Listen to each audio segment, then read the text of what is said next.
two of them.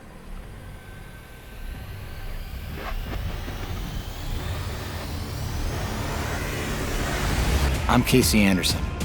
I've been all over the world in the tracks of wildlife, chasing adventure and stories of our untamed planet. From the mountains to the jungle, the opportunity for adventure is endless.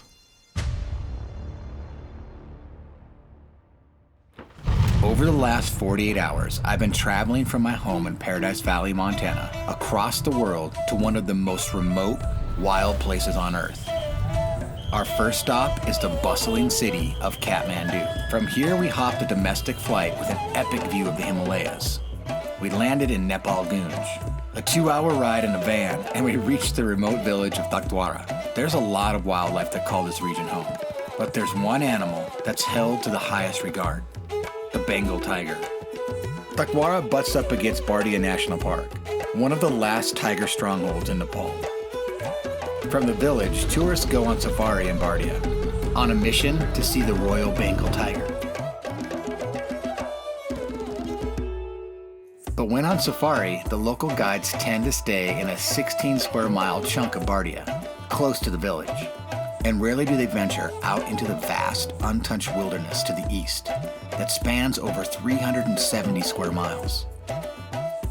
There's a river valley out there that I've always wanted to explore. In this episode, we're on a mission to explore the unknown, a place very few people ever set foot. So we left the village of Takdwara. We're off the beaten path. We're headed to one of the most remote regions of the Bardia National Park area, a place called the Babai River Valley. There's only one road in here, and it's the road that we're on right now, and it is a rough one. This road accesses some very remote military camps, and that's the only people that are coming back here. The Terai region is the area of the floodplain where we spend most of our time tracking tigers, and now we've gone north more up into the Himalayan foothills. It's kind of where that floodplain meets the Himalayas. And this area is filled with all kinds of crazy wildlife: sloth bears, potentially clouded leopards, big herds of elephants, tigers, everything.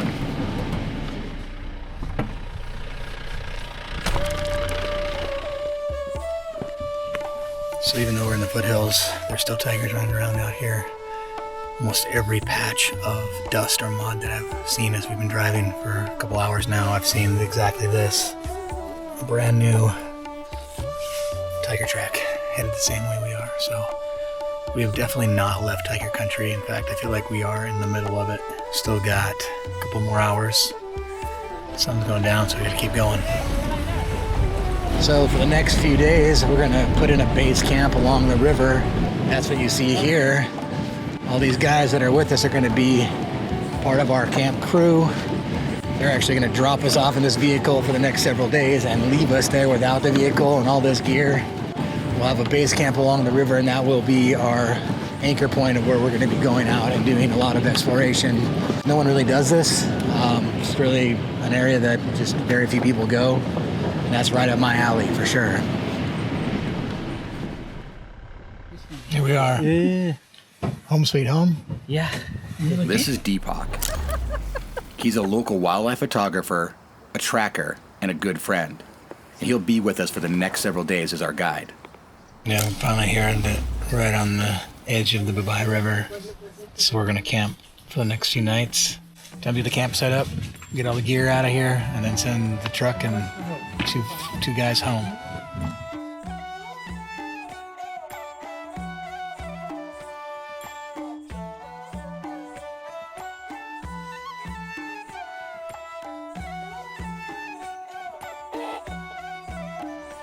We've got camp set up and the truck has left us. We're now on our own in the vast, untouched foothills of the Himalayas. Once the sun went down, we gathered around the fire for dinner. What's for dinner? Chapati, which is basically a tortilla, and our little clucking friend, who we saw a few moments ago. That's just how it goes around here. We talk story, and the guys remind us of the dangers that come with camping out here. Tigers, rhinos, elephants, all pose danger to us at camp during the night. I've seen the destruction elephants can do to houses in the village, and I can't even imagine what a herd of angry elephants could do to us in our tents. The biggest danger we face is from wild elephants. Wild elephants will come into our camp, destroy our camp, kill us if they want to. So we've got a few precautions. This is an interesting one I've never seen before. The guys are going around the perimeter of the camp and putting rope and string that's been soaked in kerosene all the way around the camp. First thing, elephants hate the smell of kerosene. But if they do come in camp, not only will they be deterred by the scent, the guys will light the rope on fire. So there'll be a flame barrier all the way around the camp that'll try to keep the elephants out. At this point, we're all unaware that we're going to have an unexpected visitor in camp tonight. Stay tuned to see who comes sneaking around camp. This is Dookie Ram. His role on our crew is the night watchman. Along with these precautions in place, he will stay awake and be on watch, and also keep the fires going all night. It's time to settle in our tents for the night and get some sleep, and go out in search of tigers in the morning.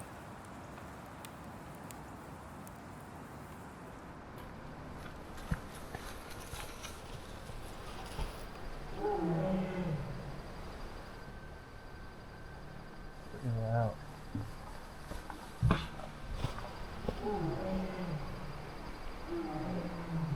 Two of them.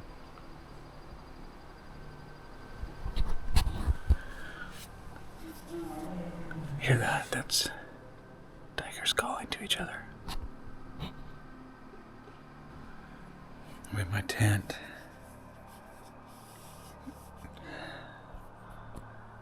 And the tigers are talking out there tonight.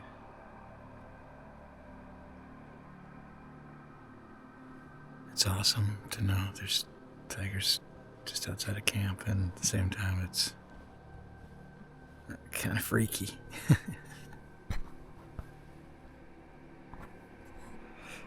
We'll see what happens.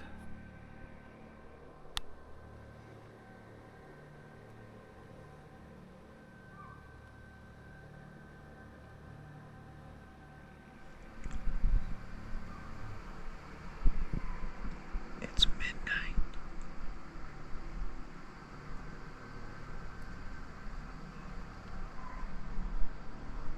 Hear the alarm calls from a chital deer.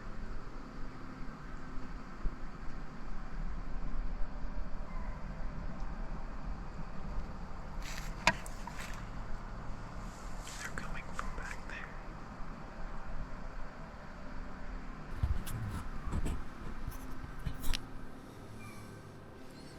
Alarm calls. Again, something's out there.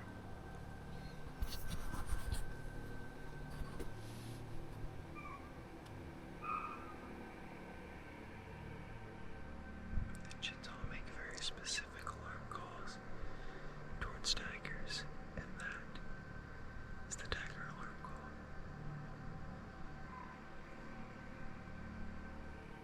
That means there's definitely a tiger right by camp right now.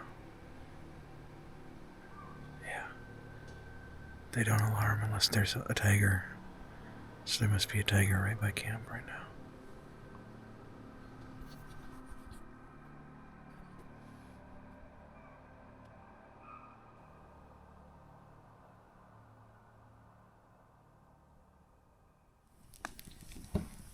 In the mountain, like thunder.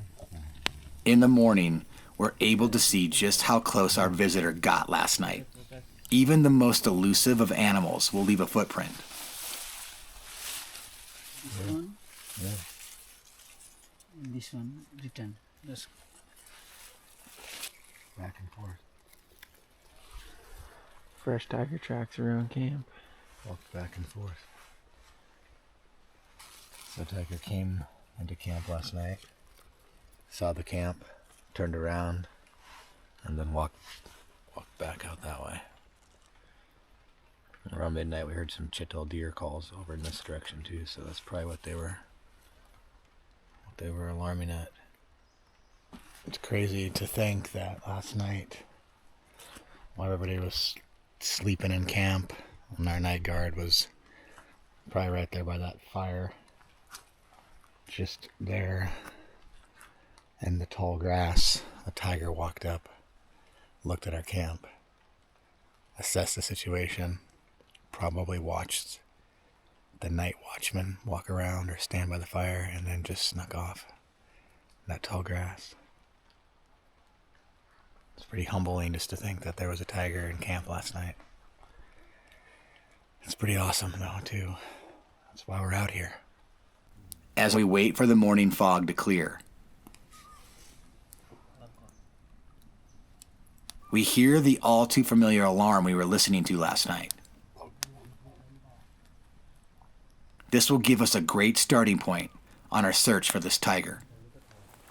We head off in the direction of the alarm calls, and right away on the road just outside of camp, we come across some extremely fresh sign. Massive fresh pile of tiger scat.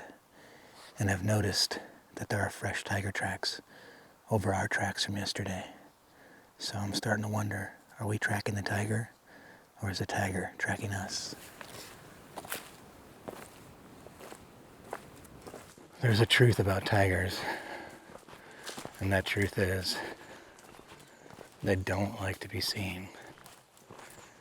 But the other half of that truth is that they love to watch. And you get that sense when you're moving through tiger country that you're being watched.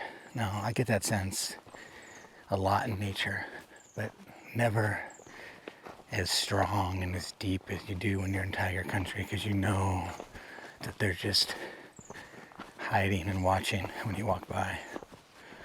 And when you do get that rare chance to see a tiger, they hate it. They don't want to be seen. They do everything that they can to disappear once again. And you know, once they disappear, they just go back to watching again. Back to the river.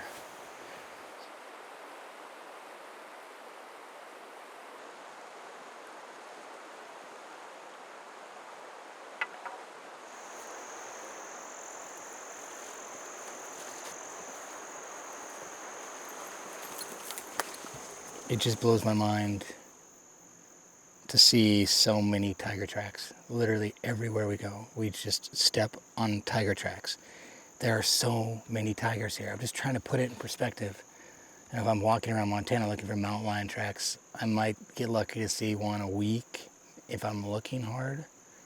And here, we see tiger tracks almost everywhere we're walking. The Bengal tiger is an endangered species. There's around 4,000 of them left on the planet. And you would never think that when you're walking around here in the Bai River Valley. There are tiger tracks everywhere. It seems like there's tigers around every corner. There's certainly tigers walking exactly where we're walking every single day. And it just shows that there are probably a lot of tigers here, but they are invisible and they can hide, and they're really good at it.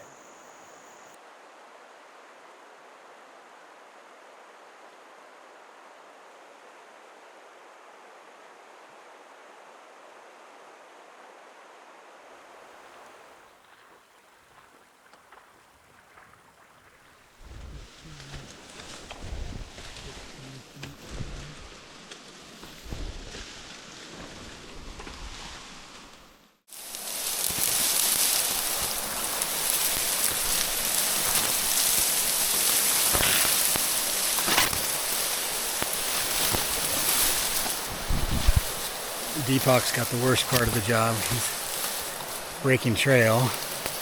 Also, if we encounter anything like a king cobra or a tiger or a rhino, he's going to be the one who encounters it first.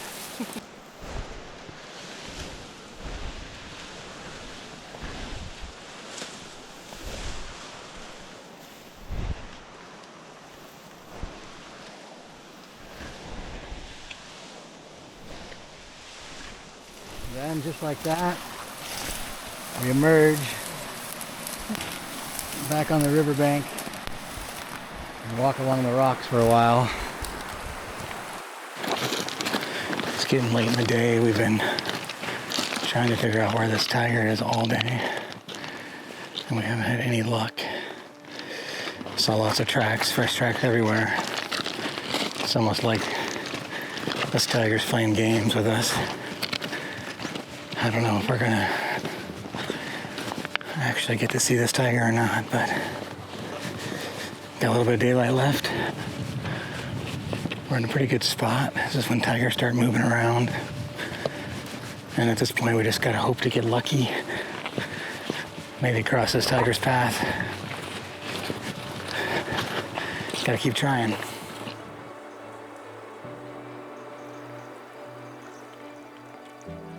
As our daylight started to fade on the way back towards camp, we spot something up ahead in the middle of the river. Big tiger, big tiger, big male, come on.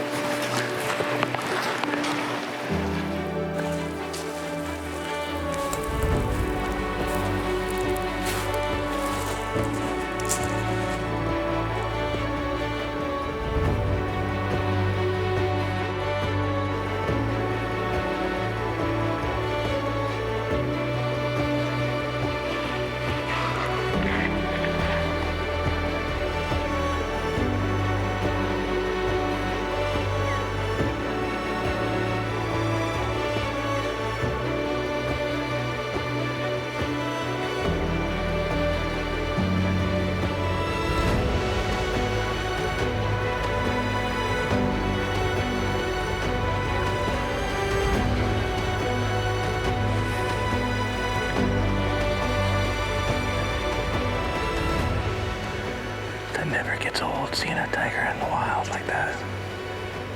And just the way that, just a big male just out in the open like that, slinking through those rocks. I know exactly how he feels stepping on those rocks. That's one of the best tiger sightings I've ever had. And usually they're just so quick, the tiger just disappears. We caught him out in this riverbed, and yeah, he was definitely like not loving it that we were seeing him. But I was loving seeing him. It was just the coolest to see that big ass guy.